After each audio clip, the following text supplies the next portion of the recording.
Hai Sobat Kampus, kenalin namaku Sena Wijayana, mahasiswa S1 Mikrobiologi ITB, Angkatan 2017. Ya, tahun ini sih aku sedang sibuk-sibuknya nih ngerjain skripsi atau bisa disebut tugas akhir kalau di ITB namanya. Nah, sebelum aku lulus dari Mikrobiologi ITB, aku ingin memperkenalkan jurusanku kepada Sobat Kampus nih.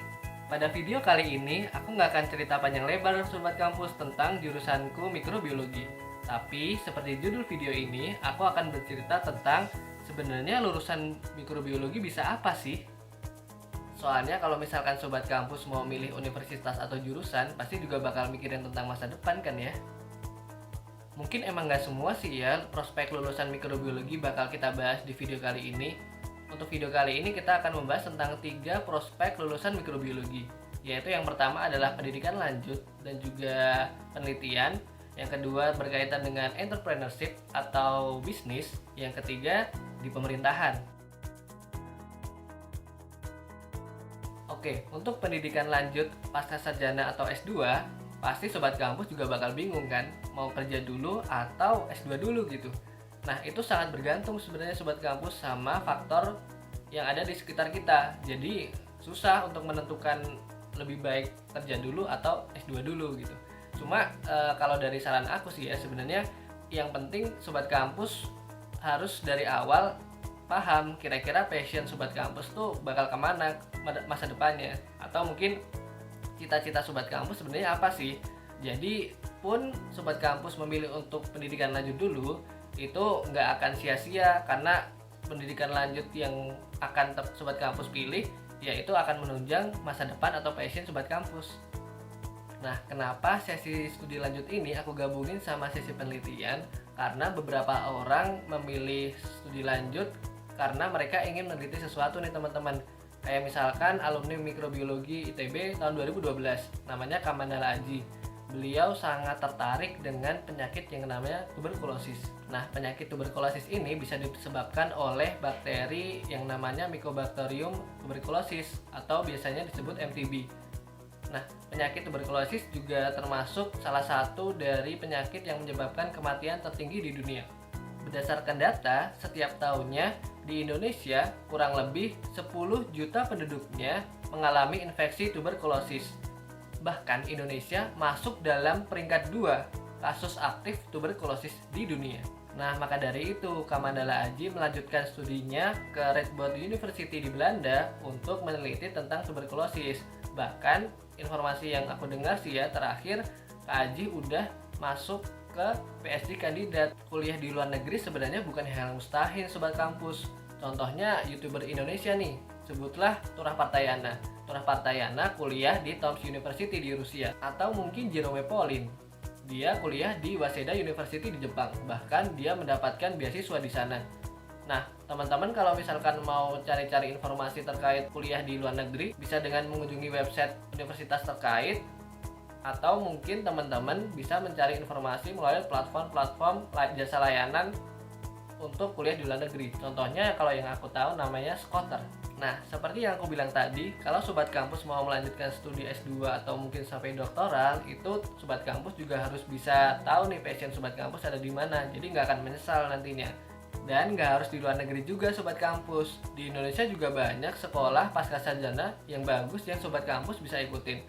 Kalau Sobat Kampus mau lanjut studi untuk penelitian mikrobiologi, Sobat Kampus bisa masuk ke program studi S2 Bioteknologi di ITB. Kalau Sobat Kampus punya minat entrepreneurship atau bisnis, Sobat Kampus bisa lanjut studi ke manajemen. Kalau misalkan Sobat Kampus punya minat di politik, bahkan Sobat Kampus bisa melanjutkan S2-nya ke ilmu-ilmu hukum atau ilmu politik.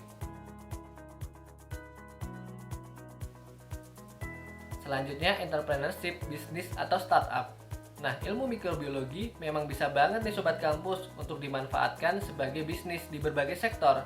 Contohnya di sektor kesehatan, ada vaksin, obat, atau bahkan tes deteksi seperti yang sekarang sedang dijalankan, seperti rapid test ataupun swab test. Pertanian dan perikanan, ada pupuk, fungisida, nutrisi untuk pakan, atau bahkan sekarang ada vaksin untuk ikan dan juga udang.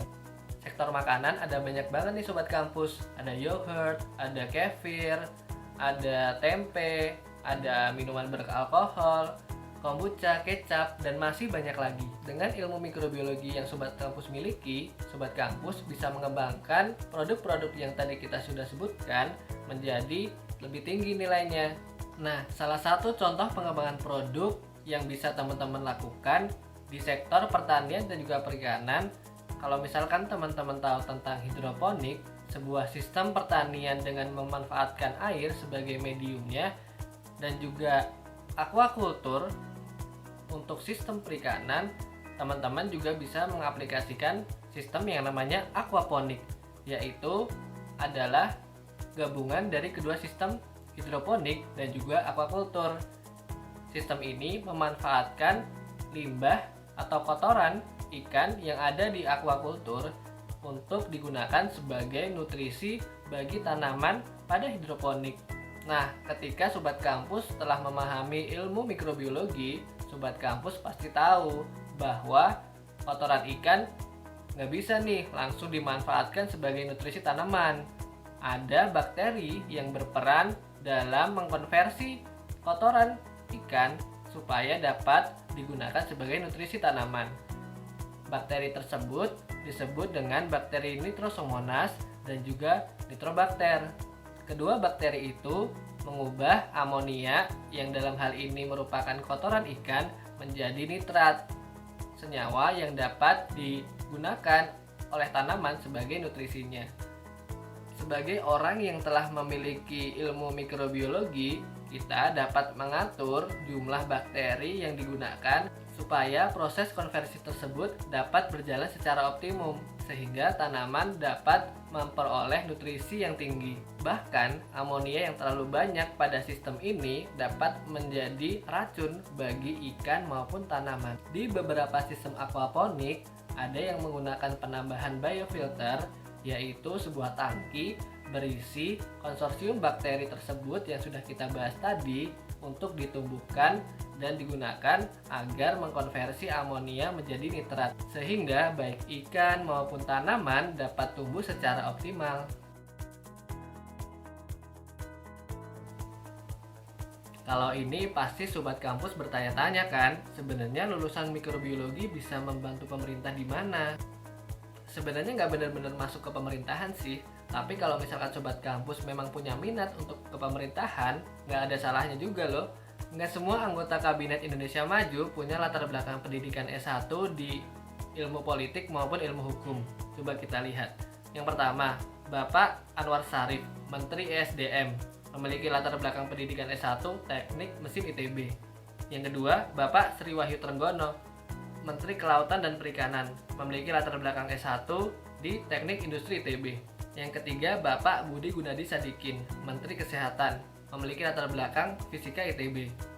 Yang keempat, Bapak Suharso Monoarfa, Menteri Perancangan Pembangunan Nasional, memiliki latar belakang Planologi ITB. Yang kelima, Bapak Pramono Anung, Sekretaris Kabinet, memiliki latar belakang Teknik Pertambangan ITB.